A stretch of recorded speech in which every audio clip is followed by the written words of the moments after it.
Someone stole my prop. Yeah.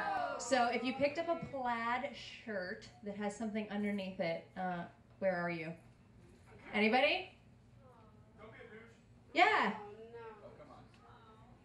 What?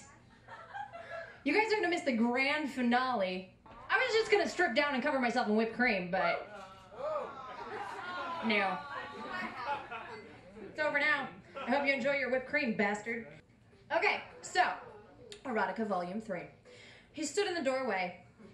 He rubbed his penis through his boxers and pulled his eyes from her face down to her thighs. Her flesh was dark meat hanging off the bones like a Thanksgiving turkey. He imagined carving into them with his tongue, layer upon layer of turkey meat falling from his face, surrounding him. In his mind, he was in bed, surrounded by turkey meat. I like dark meat.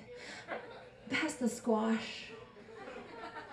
He was overwhelmed by the desire to cover her in cranberry sauce. He said, "Do you have any cranberry sauce in the fridge? I'd love to smother you in it. It is, after all, fall." She said,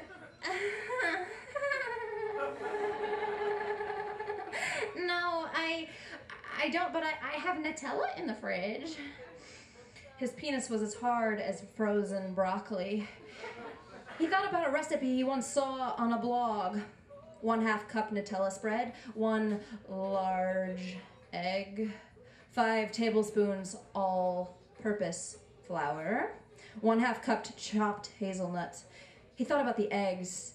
He was reminded of his lover's breasts, big, juicy, hard-boiled eggs with nipples on top. He forgot about the Nutella. And he descended upon his lover's breast. He whispered in her ear something about eggs. He licked her breasts over and over again. He mentioned ketchup under his breath. His tongue ran up and down her breasts, and he looked down between her legs. The image of the Thanksgiving turkey penetrated his mental membrane. He felt the tension between eggs and turkey tearing at the base of his being. He tried to imagine a scramble with turkey and eggs, but he felt his manhood fading. He said, "What's hotter for you, eggs or turkey?" She said, "I'm not really into the food thing. That's your deal. I just kind of put up with it." He decided on turkey and drove his head between her legs.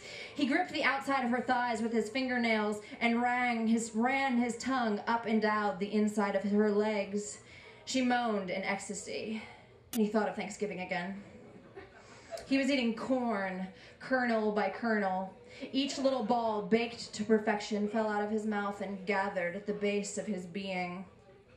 In his mind, he gathered the kernels and imagined reheating them the next day. I can improve on this recipe with proper reheating.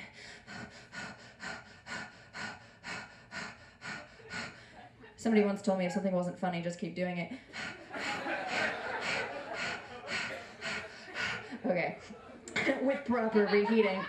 Overcome by sexual ecstasy, he plunged his hand deep into a vat of cranberry sauce. He brought his hand dripping in the red juices of handmade sauce to his lips. He rubbed the cranberries over every inch of his mouth. He moaned and moaned low. Squash, squash. Oh God, squash. He felt his flesh becoming present in the moment. He watched his lover's hands grip his chin and bring his lips towards hers. She demanded that he penetrate him. He obliged. He was overcome by the sharp image of a knife penetrating her, cutting into her flesh like Colby beef. He saw the chef gently preparing the beef, the cow as a calf eating fine Japanese grass. The steak was juicy. It was cooked to perfection. The side was potatoes. They were so crispy on the outside, covered in herbs. He thought about his teeth penetrating the crispy outer shell of the potatoes and slowly sinking into the infinite sea of flavor. He thought about side salads, pears, walnuts, feta. Something started to boil in his blood. He thought of dessert. Oh, God, a dark chocolate truffle infused with raspberries. There was no stopping. He finished desserts and he reached for a mint and... an eruption of flavor from his turkey baster. It made him think of Thanksgiving again. Exhausted, he rolled over and went to sleep. He dreamed of a 4-course meal that had no bottom. Imagine whipped cream here.